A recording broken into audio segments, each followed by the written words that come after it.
It's Jeff here with Melodies and Memories. We're out here in Nashville for CMA Fest, and I have the honor, the pleasure of hanging out with Brooks Herring. Brooks, how are you today? I'm doing well. How are you? Doing great. Awesome. Hey, y'all.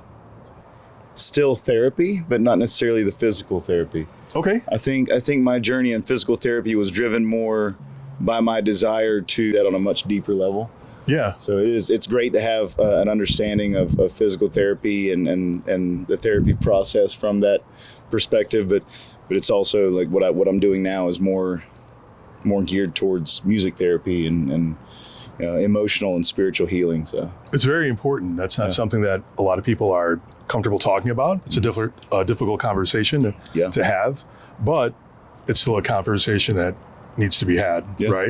And it's taken me a long time. It took me a very long time to be able to have that conversation, to open up and really be able to talk about my feelings and my experiences and things that I struggle with, and things that I feel like other veterans also struggle with. And a lot of the music that I write and a lot of the music that I record really speaks to that. I mean, there are a lot of songs that are relatable to anyone, and there are a lot of just straight up country songs, love songs, and everything else. But very, very often there will be one in there that has that clear message of military affiliation, whether it's PTSD or survivor's guilt or hope after war, or the decisions that you have to make in battle. Just there's quite a few of them in there. Yeah. And how incredible does it feel when you have veterans come up and say, like, hey, this helped me, this song helped me get through this, that, or the other. Like, I mean, how does that feel? There's no way to describe it. That's I've discovered, that is why I do this. That is, I grew up poor. I enlisted in the military, so I was also poor. And I left the military and actually owned a restaurant with my dad for a little while, which if you know anything about running a restaurant, that also means you're poor. Yeah. And then I was a college student for several years, so it's still poor. At this point, like I don't do anything for any really monetary purpose other than paying the bills. I'm able to pay my bills with music, and to me, that's as much. I've made it. That's as far as making it goes. Like, I've already made it. Everything else is icing on the cake. Where I get my rocks off, if you want to. I don't know any other way to really put it. Is what fulfills me and what drives me and what gives me purpose are those moments when a veteran comes up and says, that song really spoke to me. Like, I want to listen to that, and or hey, I stream this all the time, and it helps me. It helps me cope, and it helps me communicate with my family. Like, those moments are more fulfilling than anything else that I do. Yeah. So. Well, that's awesome. That's great work, man. I mean, thank you for that. I mean, thank you for your service. Thanks for continuing on. It's like we said, it's those difficult conversations that need to be had that help people just get through life. Yeah.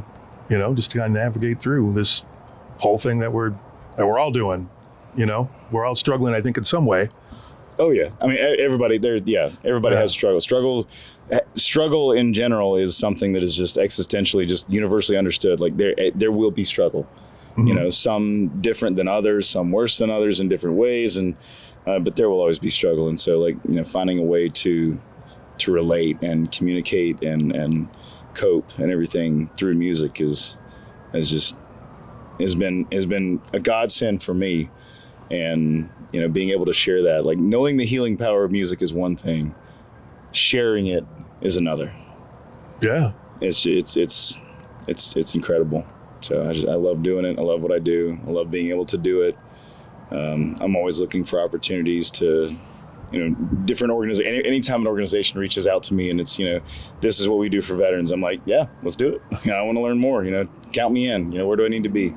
So it's just, it feels great to be able to continue to serve.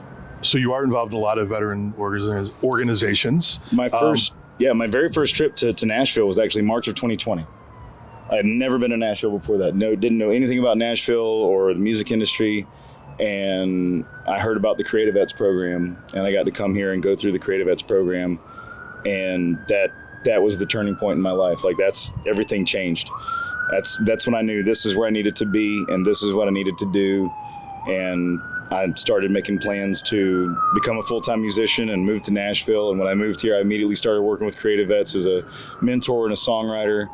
And, through Creative Vets and just being in Nashville and the veteran community here, I've been connected with musicians on call and Guitars for Vets and Operation Song, Operation Encore, Operation Stand Down, just so many incredible programs, and that some that use music and some that use different types of art and some that just use community engagement, and just like so many awesome organizations here in Tennessee that are just continuing the fight and supporting veterans and military families. And it's been incredible. Memories of Honor and just so many awesome programs.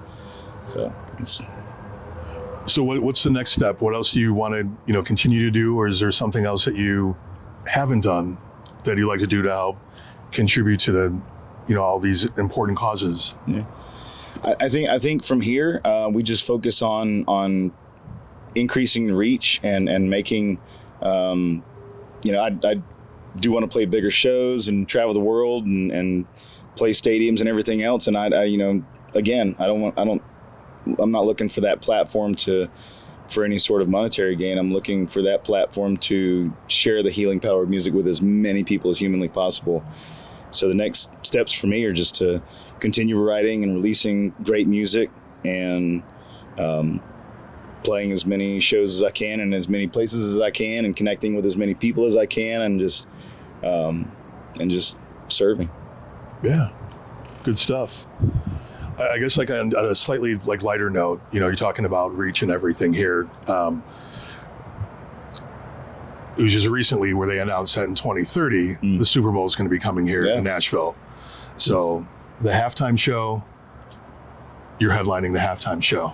Yeah. All right. So who would you bring with you? Who would you like to share the stage with? Ooh. As far as, I love that. Anybody who've always wanted to perform with. Maybe there's some up and coming artists too that people don't know about that you'd like to share the stage with as well. I mean, the one artist that I have always wanted to share the stage with that I will never get the opportunity to share the stage with is Toby Keith. God rest his soul. He's my favorite country artist of all time. But as far as who I would want to share the stage with, definitely Shelby Ray, best voice in country music. You heard it here first. Unless you've already heard her, then you already know. Justin Andrews, voice like butter. I love listening to that guy.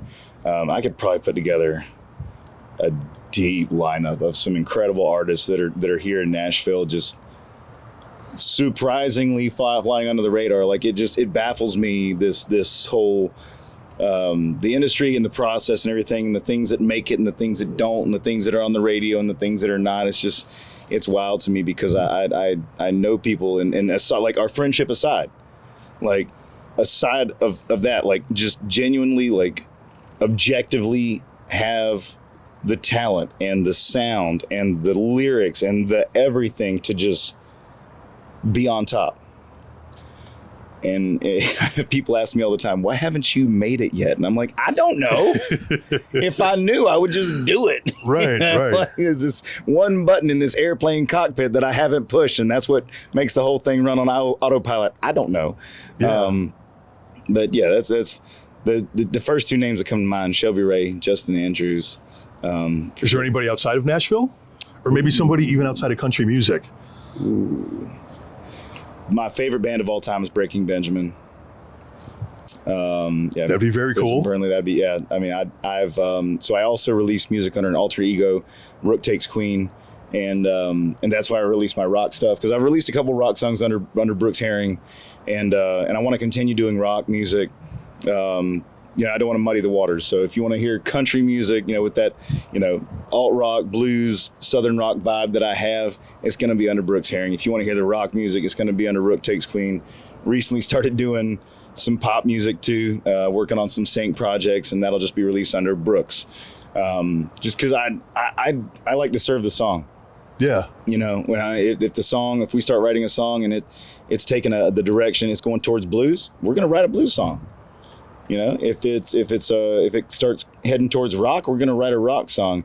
If it becomes gospel, we're going to write a gospel song. I'm going to serve the song. I'm not going to serve my own selfish, well, this is my genre. This is what I'm supposed to sound like, so I'm going to make it sound like this. Like, no, I'm going to serve the song. And, if it worked for somebody else's voice or someone else's audience better than me, then here's the song. I wrote this. I hope you have success with it, So would love to do something with Breaking Benjamin. Hardy. I'm a big Hardy fan. I love the blend of country and rock. I feel like that's very similar to what I do. I can't scream like him. I've never been able to do the scream thing, and I hate it. I love so much music I love the songs that he uses that on. I'm like, man, I wish I could do that. But huge fan of Hardy. Love Post Malone. I mean, the old stuff and the new stuff, like everything that he's doing. I love the way he stepped into Nashville and the way he stepped into the scene. He didn't just like show up and say, I'm country. He collaborated with everyone. Like his big country album, like every single song is with a known country artist. He's like, let's write with everyone that's already here doing this and make our way in that way. It's like he went, you don't just show up to somebody's friend group and say, hey, I'm in this friend group now. You gotta you gotta introduce yourself to everybody. Right, you gotta get to know everybody. And, you gotta hang out with everybody a couple of times and then you become a part of the friend group. And I just really respect the way he did that. So. Very cool.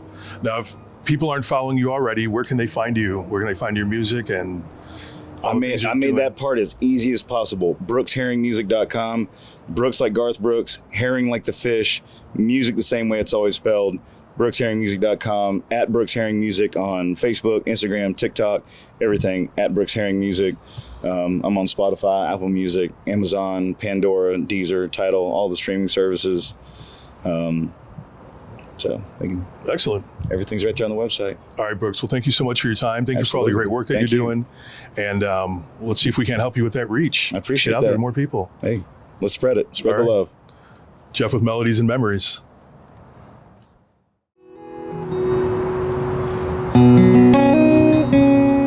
So I was on a retreat in Park City, Utah in 2024 with Creative Vets. We had an awesome group of veterans out there, a lot of really cool, unique stories. And on the second day, we split into some small groups to start writing, and I had everybody at my table just take out a little piece of paper and write down the first few things that came to their mind when they thought about their time in the military. Could be good, could be bad, doesn't really matter. Just first few things that pop into your head. And then we went around the table and we shared those things. One thing that we all had in common is we all went overseas, we all fought, we all bled. We all came back with all 10 fingers and toes. And we all feel guilty about that. Because we had friends that came back missing pieces of their bodies, missing pieces of their minds. We had friends that didn't make it home at all. We shared something positive around that table. We believe we're all left here for a reason. Each and every one of us is here to leave a mark on this world, a positive mark on this world, so that their sacrifice would never be in vain. We decided to put that into a song. It's called Leave a Mark. 12 months, 4 days, and 17 hours. We made lightning in the dark. We took theirs and they took ours. I came home without a mark. It took so long for me to see it. The scars that pictures never show. There's no cut, but damn, I'm bleeding. I thought I could do this on my own. Still learning how to live, still learning how to cope. With all of my 10 fingers and all of my 10 toes. Sometimes I'm all together, sometimes I fall apart. But I was left here for a reason, and I'm gonna leave my mark.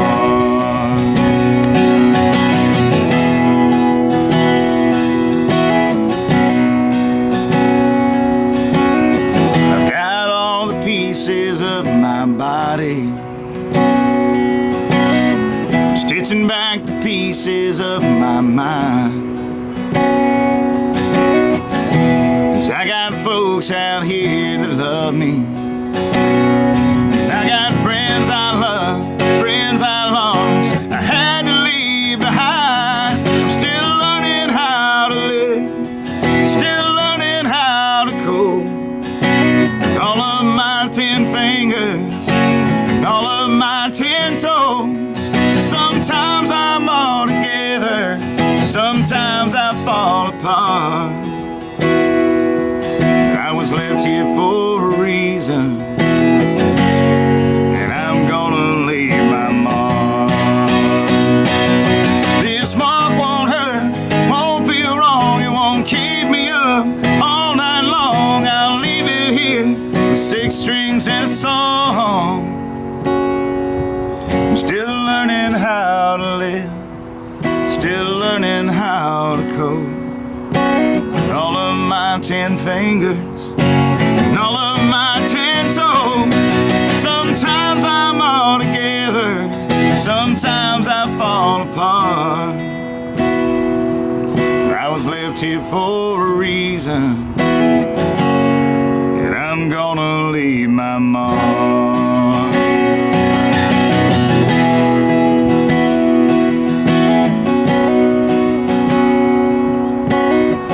12 months, 4 days, and 17 hours. We made lightning in the dark.